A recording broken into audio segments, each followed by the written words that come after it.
नमस्कार दोस्तों, मैं पोखरराम बामणिया मेरे YouTube channel Bamaniya biology and news पर आप सभी का हार्दिक स्वागत और अभिनंदन करता हूं। हम बात कर रहे थे जीव विज्ञान में बोर्ड एग्जाम 2022 की दृष्टि से इम्पोर्टेंट प्रश्न, और उसमें हमने डिस्कस किया था जैव प्रौद्योगिकी के उपयोग। उसी टॉपिक को आगे कंटिन्यू करते हुए आज हम डिस्कस करने जा रहे हैं नैतिक मुद्दे।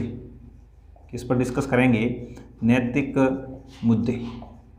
अब देखिए, नैतिक मुद्दों का मतलब क्या है। नैतिक मुद्दों के बारे में डिस्कस करें तो सर्वप्रथम हम जैव प्रौद्योगिकी में क्या पढ़ते हैं? हम जैव प्रौद्योगिकी में एक ही बात करते हैं कि कोई भी जीव है उसका जो आनुवांशिक पदार्थ है, आनुवांशिक जो पदार्थ है, इस पदार्थ में हम क्या करते हैं? चेंजेज करते हैं और इसको हम किस में है वो GMO में बदल देते हैं या जेनेटिकली मॉडिफाइड ऑर्गेनिज्म में बदल लेते हैं।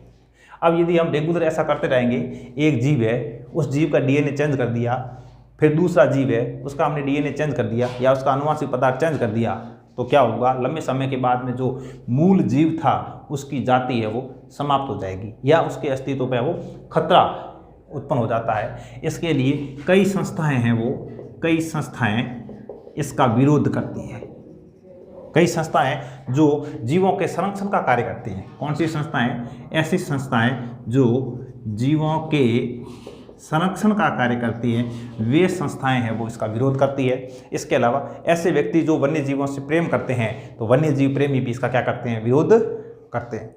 तो ऐसी स्थिति में जो मुद्दे बनते हैं उसका अध्ययन है वो नैतिक मुद्दों के अंतर्गत किया जाएगा। अब ऐसी कंडीशन में क्या किया जाएगा? इसके लिए हमारे देश के अंदर या भारत के अंदर एक कमेटी का गठन किया गया है, GEAC। एग्जाम की दृष्टि से पहला इंपॉर्टेंट सवाल, GEAC की फुल फॉर्म क्या है? तो इसकी फुल फॉर्म है जेनेटिक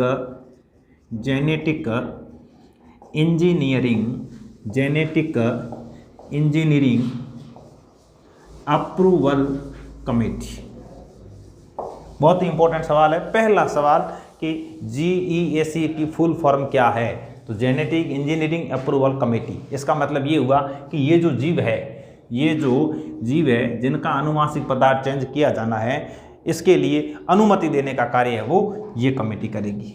मतलब GMO, यदि किसी जीव को GMO में बदलना है या उसका आनुवांशिक पदार्थ चेंज करना है तो इसके लिए इस कमेटी के द्वारा अनुमति प्रदान की जाएगी।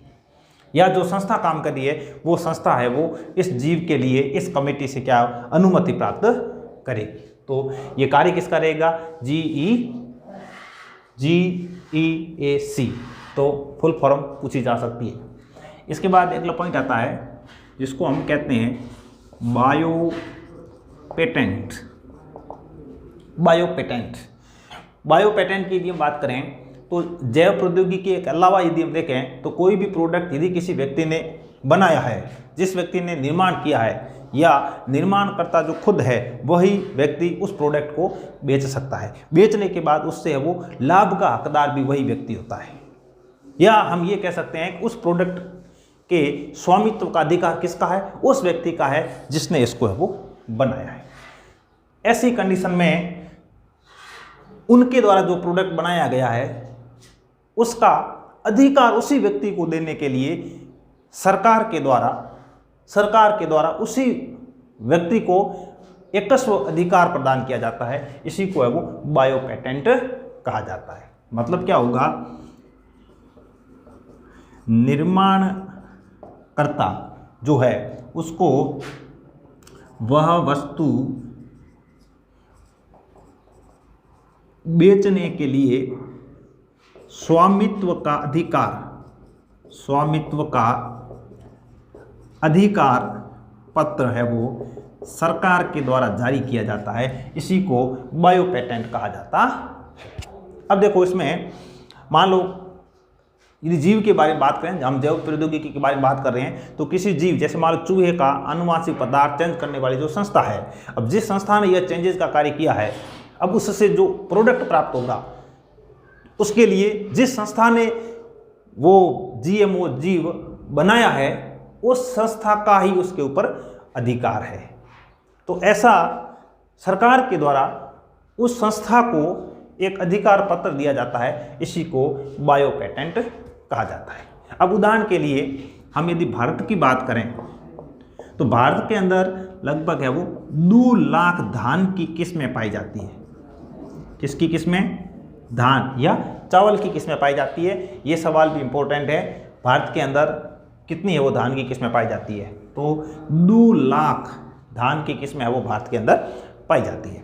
अब ये जो किस्में हैं, इसमें से एक किस्म है बासमती चावल। किस्म का नाम क्या है?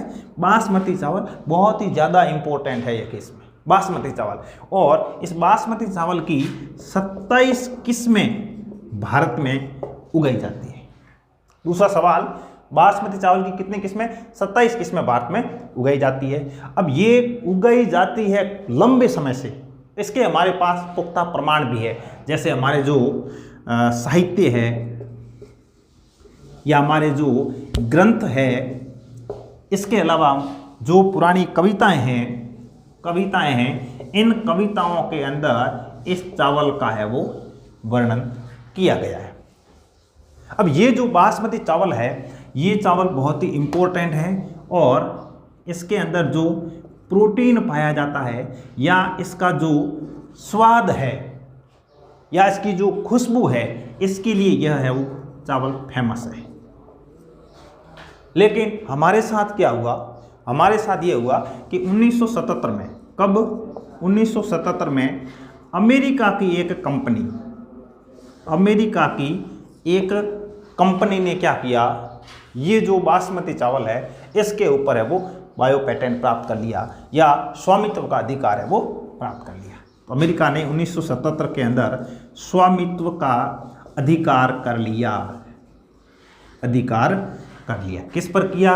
बासमती चावल पर। बहुत ही इंपॉर्टेंट सवाल, चावल की कौन सी किस्म के ऊपर अमेरिका ने वो स्वामित्व का अधिकार प्राप्त किया? तो बासमती चावल। अब ये बासमती चावल है वो क्यों फेमस है? इसके अंदर जो प्रोटीन पाया जाता है या स्वाद और खुशबू के लिए यह है वो फेमस है। और भारत में 2 लाख धान की किस्में पाई जाती है, उसमें से बासमती चावल की कितनी किस्में पाई जाती है? 27 किस्में पाई जाती है। तो इस तरह से बायो पेटेंट यदि नहीं दिया जाए या जैसे मान लो भारत का अधिकार था, इसके ऊपर भारत का अधिकार था, लेकिन हुआ क्या? भारत को है वो इसका स्वामित्व का अधिकार नहीं मिला और किसने प्राप्त किया? अमेरिका ने प्राप्त कर लिया। इसके अलावा यदि हम और बात करें, यदि इस तरह से कोई काम हो जाता है या ऐसा किसी के साथ हो जाता है तो ये तो गलत बात है, बिल्कुल गलत है। मतलब जो चावल की किस्म है वो किसकी है? भारत की है, लेकिन अधिकार किसने प्राप्त किया? अमेरिका ने प्राप्त किया। इस तरह से ये भारत के साथ में क्या हुआ? गलत हुआ। हम बात करें बायोपाइरेसी।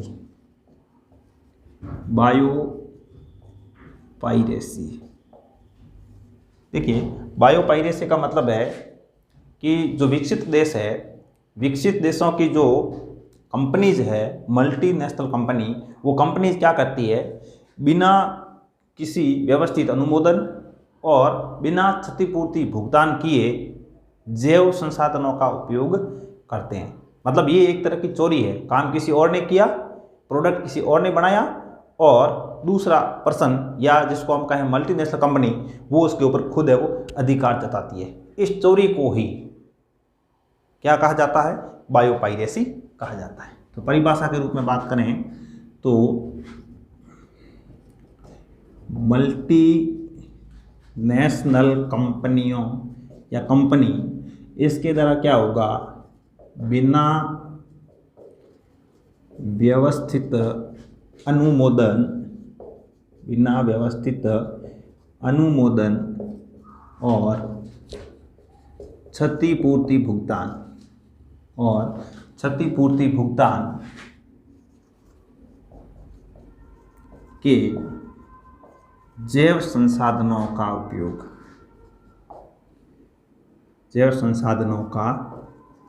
उपयोग क्या कहलाता है?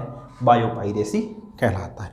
मतलब ये हुआ कि मल्टीनेशनल कंपनियों के द्वारा बिना व्यवस्थित अनुमोदन और क्षतिपूर्ति के यदि जैव संसाधनों का उपयोग किया जाता है तो इसको बायोपाइरेसी कहा जाता है। कभी कभार क्या होता है कि ये जो कंपनी होती है ये अनुमोदन भी करवा लेती है, लेकिन जो प्रोडक्ट है या जो जैव संसाधन जिसका वो उपयोग करेंगे उसका है वो पर्याप्त क्षतिपूर्ति का भुगतान भी नहीं करते, तो वो भी इसमें आएगा।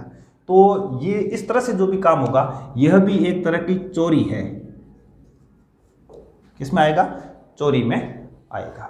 तो इस तरह से बायोपायरेसी में हमने जो पहले बात की थी बायो पेटेंट, इसमें क्या अंतर क्या है? बायो पेटेंट का मतलब तो है सरकार के द्वारा एक अधिकार पत्र जारी किया जाता है ताकि जिस व्यक्ति ने प्रोडक्ट का निर्माण किया है वही व्यक्ति उस प्रोडक्ट को बेचे, या कोई थर्ड पर्सन बेचना चाहे तो वह व्यक्ति है वो उसकी अनुमति से यह है वो बेच सकता है, और अनुमोदन करवाने के बाद क्षतिपूर्ति का भुगतान करने के बाद वह व्यक्ति है वो उस प्रोडक्ट को बेच सकता है। यदि क्षतिपूर्ति का भुगतान नहीं करे या व्यवस्थित अनुमोदन नहीं करवाए तो वह एक चोरी है, और वह किसमें आएगा?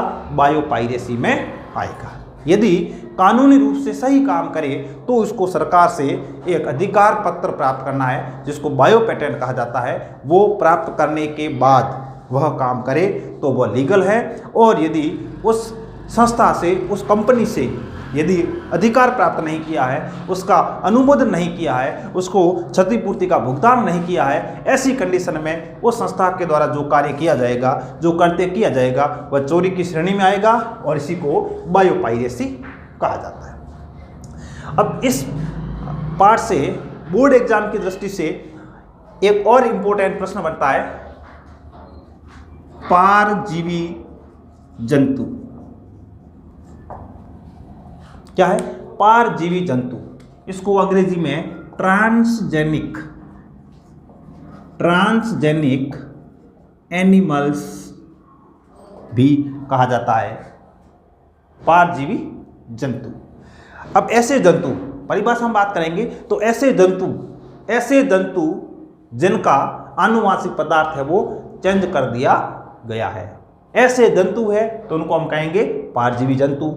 और यदि ऐसे पौधे हैं, ऐसे पौधे जिनका जीन चेंज कर दिया गया है, जिसका आनुवांशिक पदार्थ चेंज कर दिया गया है, ऐसे यदि पौधे हैं तो उसको हम कहेंगे पारजीवी पौधे, और ऐसे जंतु है तो इसको हम कहेंगे पारजीवी जंतु।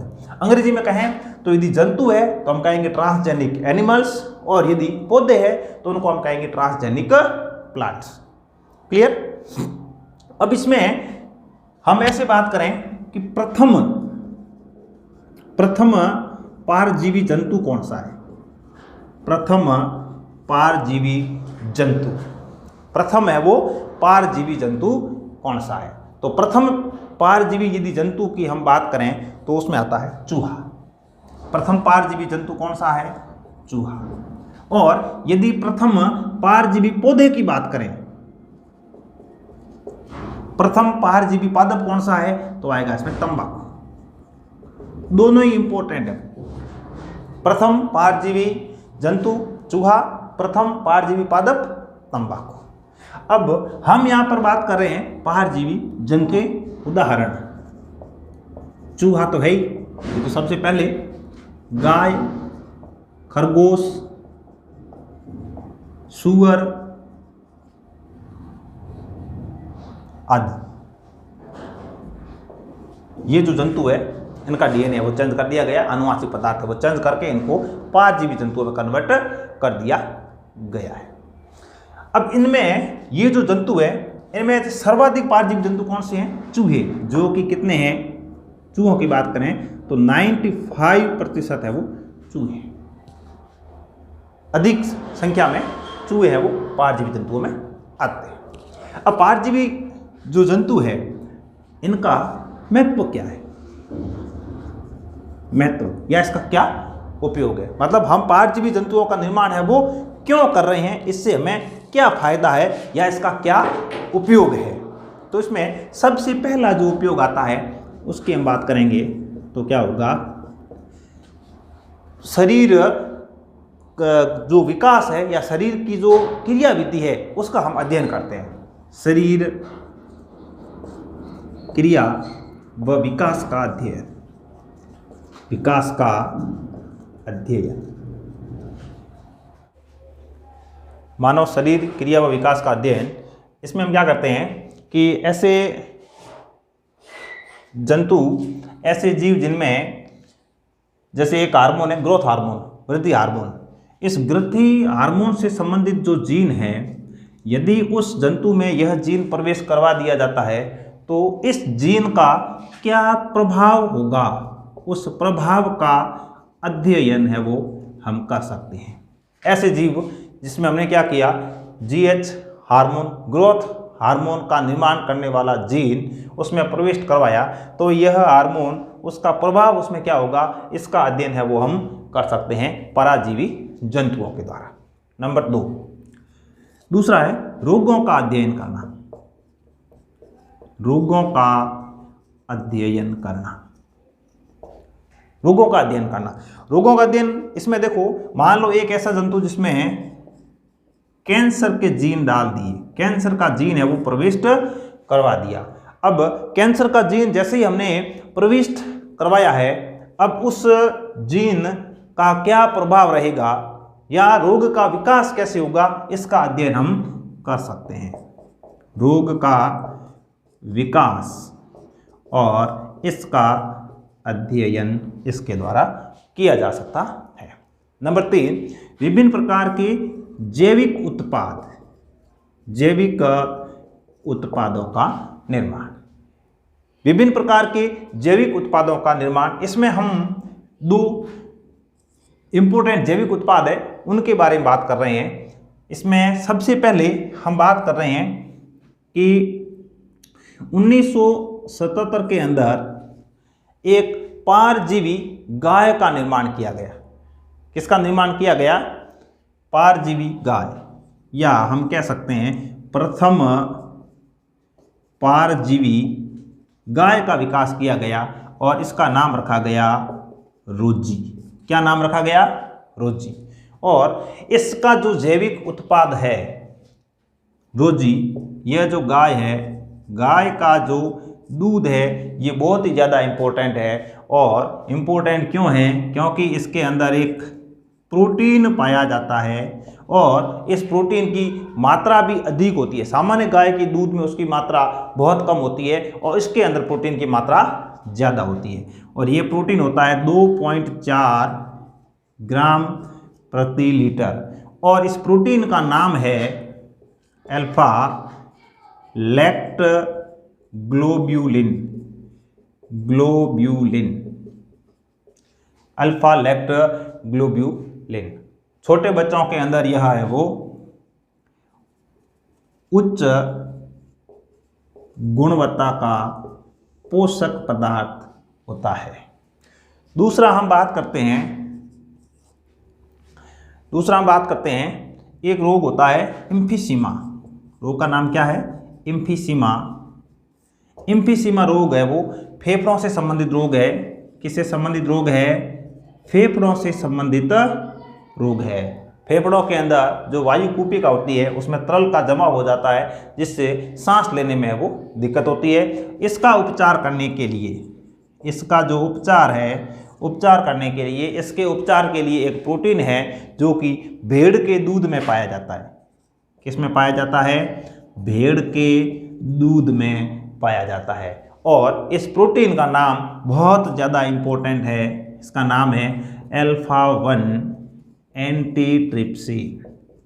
बहुत इम्पोर्टेंट सवाल बनता है कि यह प्रोटीन किस जंतु के दूध में पाया जाता है, किस रोग का उपचार किया जाता है और इस रोग में क्या होता है। ये फेफड़ों से संबंधित रोग है, श्वास लेने में दिक्कत होती है। और इसका महत्व या परजीवी जंतु का जो लाभ है वो है टीका सुरक्षा। टीकों की सुरक्षा, टीकों की सुरक्षा में क्या होगा, जैसे कोरोना का भी टीका है तो कोरोना का टीका जैसे टीके का निर्माण किया गया, निर्माण करने के बाद में जो टीका लगेगा तो सबसे पहले सीधा मनुष्य को नहीं लगाया जाएगा, पहले है वो इन जंतुओं के ऊपर उनके प्रयोग किए जाएंगे ताकि उसका क्या प्रभाव पड़ता है उसका रिजल्ट है वो हमारे सामने आ जाएगा। इस तरह से हम क्या करेंगे, टीकों की सुरक्षा करेंगे। सुरक्षा करने के बाद हम उस टीके को है वो मनुष्य के ऊपर उपयोग करते हैं। तो ये विभिन्न प्रकार के जो उपयोग है ये है इस परजीवी जंतुओं के। तो शॉर्ट में बात करें, सबसे पहले हमने बात की नैतिक मुद्दे। नैतिक मुद्दे क्या है? नैतिक मुद्दे का मतलब है हम जैव प्रौद्योगिकी के अंदर जीवों का अनुवांशिक पदार्थ चेंज करते हैं। यदि हम जीवों के अंदर अनुवांशिक पदार्थ को चेंज करते जाते हैं तो जीव की जो मूल जाति है वो जाति समाप्त हो जाएगी या उस जाति का अस्तित्व है वो संकट में पड़ जाएगा। इसके लिए विभिन्न प्रकार के वन्य जीव प्रेमी और ऐसी संस्थाएं जो जीवों के संरक्षण का कार्य करती है वे संस्थाएं इसका विरोध करती है और सरकार को यह काम करने के लिए है वो मना करती है कि यदि आप ऐसा करोगे तो जीवों का संरक्षण नहीं होगा, जीवों का अस्तित्व है वो संकट में पड़ जाएगा। तो इसके लिए हमारे देश में, भारत के अंदर एक कमेटी का गठन किया गया है जिसका नाम है GEAC। वो कमेटी क्या करेगी? वो कमेटी इन जीवों के बारे में है वो अनुमति प्रदान करने का कार्य करेगी। यदि किसी जीव का अनुवांशिक पदार्थ चेंज करना है तो उसकी अनुमति है वो वह संस्था GEAC, फुल फॉर्म होगी इसकी जेनेटिक इंजीनियरिंग अप्रूवल कमेटी, इससे अनुमति लेना जरूरी है। यदि इससे अनुमति नहीं ली तो वह कार्य है वो अनलीगल हो जाएगा। अब कोई भी जीव हो या किसी भी प्रोडक्ट की यदि बात करते हैं तो जो व्यक्ति या जो संस्था उस प्रोडक्ट का निर्माण करती है तो उसे पूरा हक है कि वही उस प्रोडक्ट को बेचे, या वो यदि किसी थर्ड पर्सन को या किसी कंपनी को देना भी चाहे तो बिल्कुल व्यवस्थित अनुमोदन हो, क्षतिपूर्ति का भुगतान भी हो, ये सब चीज़ें क्लियर होनी चाहिए। इसके लिए सरकार ऐसी संस्था को, ऐसे व्यक्तियों को है वो बायो पेटेंट जारी करती है, एकस्व अधिकार जारी करती है। लेकिन कई बार क्या होता है कि ऐसी संस्थाएं इस सामग्री का व्यवस्थित अनुमोदन नहीं करवाते हैं, क्षतिपूर्ति का भुगतान नहीं करते हैं और ऐसी जो है चीजें को चुरा लेती है और उसके ऊपर खुद क्या करते हैं? अधिकार जमा लेती है। तो ऐसी कंडीशन में उनके द्वारा जो चोरी की जाती है इसको बायोपाइरेसी कहा जाता है। इसके बाद हमने बात की पराजीवी जंतु। पराजीवी जंतु जिसे अंग्रेजी में कहा जाता है ट्रांसजेनिक एनिमल्स। तो पराजीवी का मतलब है, पराजीवी का मतलब है ऐसे जीव जिनका आनुवांशिक पदार्थ चेंज कर दिया गया है, या हम ये कहें कि ऐसा जीव जिसमें कोई बाहर से जीन प्रवेश करा दिया गया है।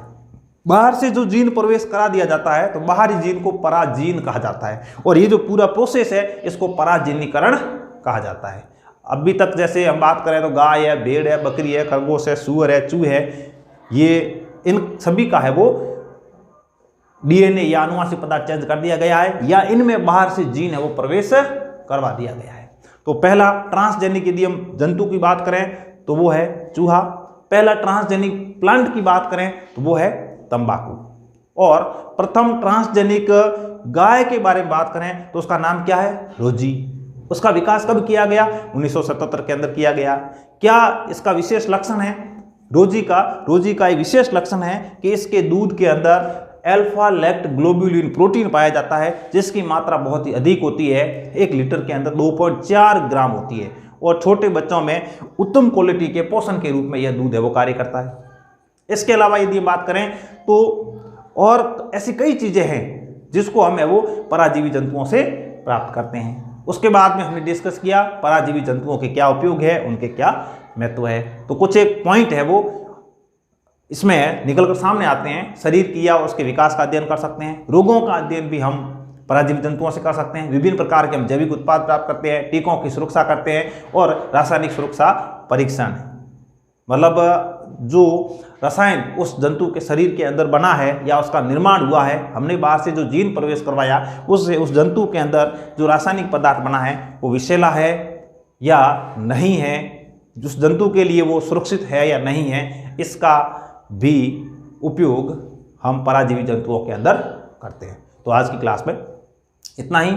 आप मेरे इस चैनल के ऊपर नए हैं और अभी तक आपने मेरे इस चैनल को सब्सक्राइब नहीं किया है तो प्लीज़ आप लाइक करें और अपने दोस्तों तक अधिक से अधिक इस लिंक को शेयर करें और इस चैनल को है वो सब्सक्राइब करें ताकि जीव विज्ञान का जो रिवीजन इस चैनल के माध्यम से हो रहा है आप सभी विद्यार्थियों तक यह है वो मैटर पहुंच सके।